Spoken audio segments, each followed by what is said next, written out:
I want you to think this. Have you ever opened your door after returning back from work and you see two huge men sitting in your living room? Because what I'm about to tell you is the horrible experience I encounter in my own house. And if this video gets to you, please like and subscribe for more update. My name is Darius, and I'm going to tell you something that I have never fully told anyone. Not my family, not even the detective who took my statement, because there's a part of what happened that night that I still can't explain. It was on October 2019. I was living alone in a 2-bedroom rental apartment just outside Raleigh, North Carolina. I had been there about 8 months. Nice area, low crime. I worked as a shift supervisor at a logistics company, and I often came home late, between 10 and 11 at night. My routine was simple. Drive home, park in the driveway, go inside, eat whatever I had, watch 30 minutes of TV, and pass out. That particular Tuesday, I got home at 10:47 p.m. I remember the exact time because I checked my phone when I parked. I was tired. I grabbed my bag from the passenger seat, walked to the front door, unlocked it, stepped inside, and locked it behind me. That part is important. I locked it behind me. Then I turned around. The house was dark. I hadn't turned any lights on yet. My hand was still on the deadbolt, and that's when I saw him. A shape sitting at my couch facing me. I don't think I breathed for about 5 full seconds. My brain refused to process it. He was young, maybe mid-20s, wearing a dark hoodie and jeans. He had a large duffel bag beside the chair and a knife on his hand. This time he was looking directly at me with an expression I can only describe as surprised, like he hadn't expected me to come home. Either way, we just stared at each other, like two people who had both walked into the wrong room. Then he stood up, and I bolted. I yanked the front door open, locked it, and ran to my neighbor's house across the street, screaming the whole way. My neighbor, a retired veteran named Carl, opened the door before I even knocked. He must have heard me. He called 911, and then I found out later he went back to my house himself with a baseball bat, because Carl is exactly that kind of man. When the police arrived, the man was gone. He had gone out through the back door, which, they told me, had been forced open using a simple pry bar.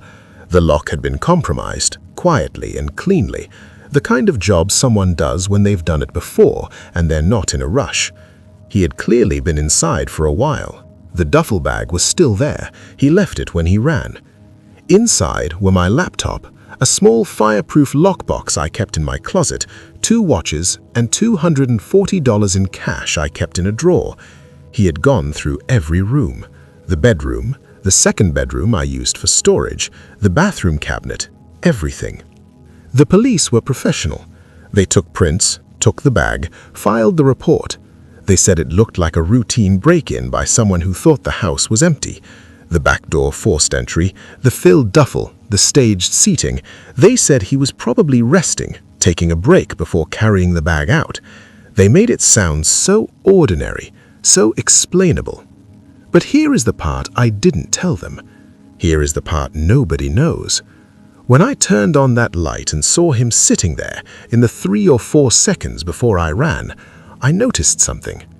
On the table in front of him, there was a glass of water. My glass, from my cabinet, filled from my tap. And beside it, laid neatly flat, was a photograph. A photograph that had been in my lockbox. A photograph of me taken years earlier that nobody outside my family was supposed to know existed. He had taken it out of the locked box, which he had clearly already opened, and placed it on the table, facing where I would be standing when I came home, like he wanted me to see it, or passing a message. The police said he probably took it out while going through the box and just left it, random, careless. They said I was reading too much into it because I was traumatized. Maybe they're right.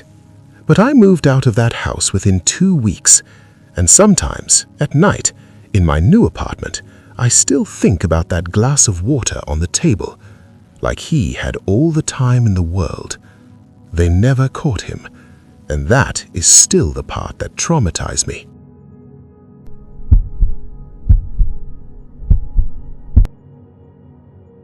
I want you to know something before I start this second story. I am not a nervous person, and I am not someone who scares easily or who tells stories for attention. I'm a 44-year-old woman. I've lived alone since my divorce in 2016. I own 12 acres of land in rural Oklahoma. I know how to shoot, I know how to fix my own plumbing, and I have buried 2 dogs and 1 parent without falling apart. I say all of this because I need you to understand that what I am about to describe is not the account of a frightened, impressionable person. This is what happened.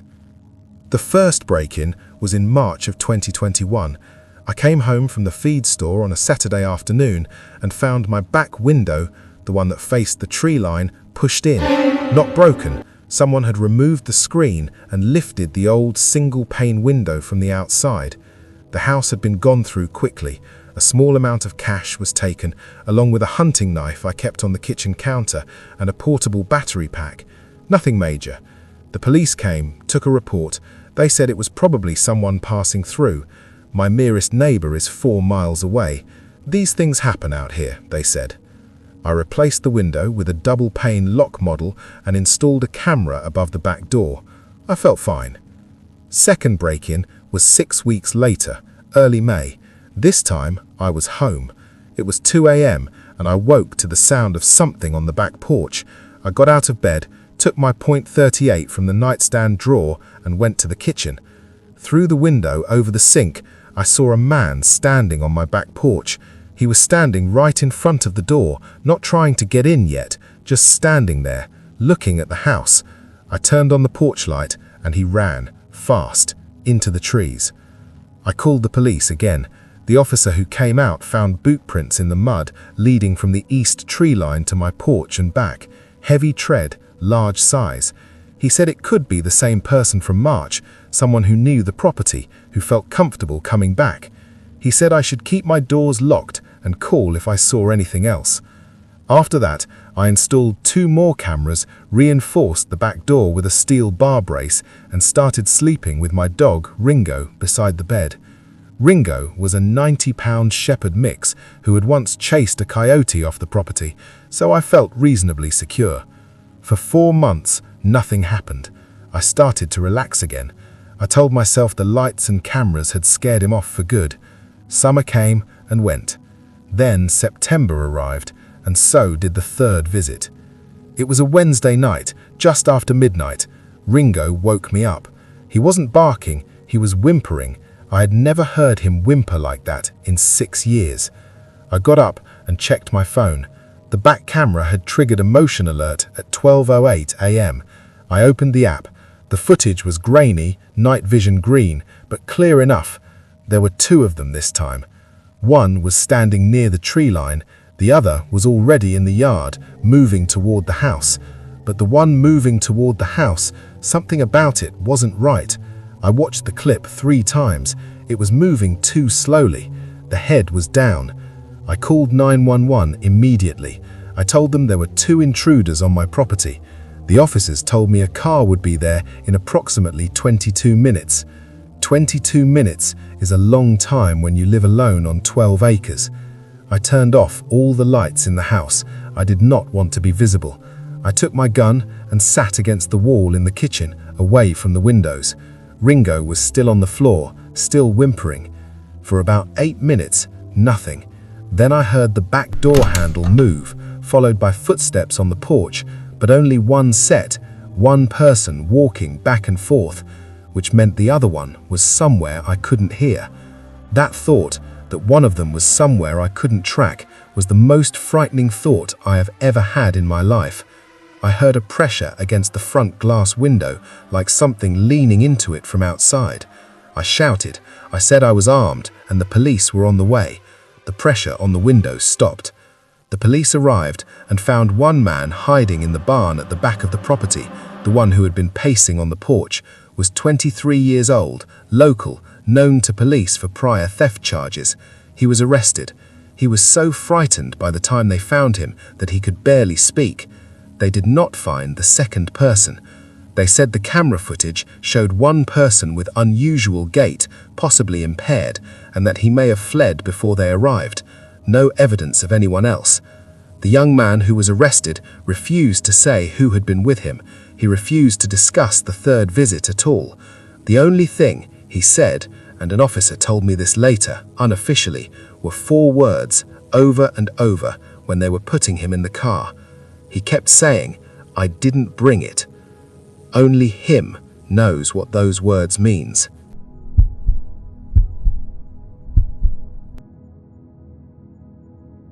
My name is Yvonne, and this story is not really about me. It's about my brother, Marcus. But I'm the one telling it because Marcus doesn't talk about that light, not to anyone. Let me tell you about Marcus first, because you need to understand him to understand this story. Marcus is 3 years older than me. He's always been quiet, not shy, just contained. The kind of person who listens more than he talks, who notices everything, who you feel like you can never quite read. When we were children, our mother used to say Marcus could sit still longer than any living thing she'd ever known. He would just sit for hours, perfectly comfortable in silence and darkness in a way that made other people uncomfortable. In 2017, Marcus was in a serious car accident on the interstate. He survived, but he sustained a traumatic brain injury that affected, among other things, his light sensitivity. Fluorescent lighting gave him immediate severe headaches. Even moderate indoor lighting was painful over time, so Marcus adapted. He lived in low-light environments, heavy curtains on every window, lamps with very dim bulbs in only 1 or 2 rooms. He knew his house completely, every piece of furniture, every step, every surface, and he moved through it in near total darkness with the ease of someone who had been doing it for years, because he had. He lived on a quiet street in Memphis, in a house he rented with our cousin who traveled for work frequently and was gone 3 or 4 days a week. In July 2022, our cousin was away, and both cars, his and Marcus's, happened to be elsewhere. Mine was at the mechanic, Marcus's was at the shop for an oil change, left overnight. From the outside, the house looked completely empty. No cars, no lights, no sound. I had been visiting Marcus that evening. We had dinner together, just the 2 of us, and I left around 9:30 p.m. in a rideshare. Marcus locked the door behind me and, as was his routine, settled into the living room in the dark to watch television on a screen set to the lowest possible brightness with the sound very low. He told me once that he could hear his neighborhood very clearly in those quiet hours, every car that passed, every dog, every shift of the wind. He knew the sounds of his block the way you know the sounds of your own body. Sometime around 11 p.m., according to what the man later told police, a 28-year-old named Terrell approached the house. He had identified it earlier in the day as a target: no cars, dark windows, quiet street. He had a glass cutter for the back window. He used it, reached in, unlocked the latch, climbed inside, and began moving through the house. Here is where I have to rely on what Terrell told the police, because this is the part Marcus was present for and will not speak about. Terrell said he entered through the back window into the kitchen. He had a small flashlight. He moved into the hallway. He was heading toward what he assumed was the main bedroom, where valuables would be. He passed the living room doorway. He did not shine his light into the living room. He didn't think he needed to. The house was dark and silent, and he believed it was empty. He was at the end of the hallway, about 12 feet past the living room door, when he heard a voice behind him. Not loud, not panicked, not the voice of someone who had just discovered an intruder in their home. Calm, quiet, almost conversational. The voice said, "I've been watching you since the kitchen." Terrell said he spun around and shone his flashlight down the hallway. Marcus was standing there, in the dark. He had not turned on a single light. He was just standing in the hallway, in front of the living room doorway, arms at his sides. His eyes, Terrell told police, were fully adjusted to the dark. He could see clearly. Terrell, with his flashlight in a bright circle of light, could not see beyond the beam. Marcus could see everything. Terrell said Marcus told him exactly how many steps it had taken him to walk from the kitchen window to where he was standing. He told him how long he had been watching him in the dark before he spoke. He described quietly and precisely every object Terrell had touched and exactly when he had touched it. He said all of this without raising his voice once. Terrell ran. He went back out the kitchen window, cut himself badly on the glass, and was found 2 streets over by responding officers, sitting on the curb, shaking so badly he could not stand. He surrendered immediately and reportedly kept saying the man in the house wasn't scared at all. He kept saying it over and over. That was what had broken him, not being caught, neither the broken glass or the charge. It was the voice in the hallway, and how long it had been watching before it spoke.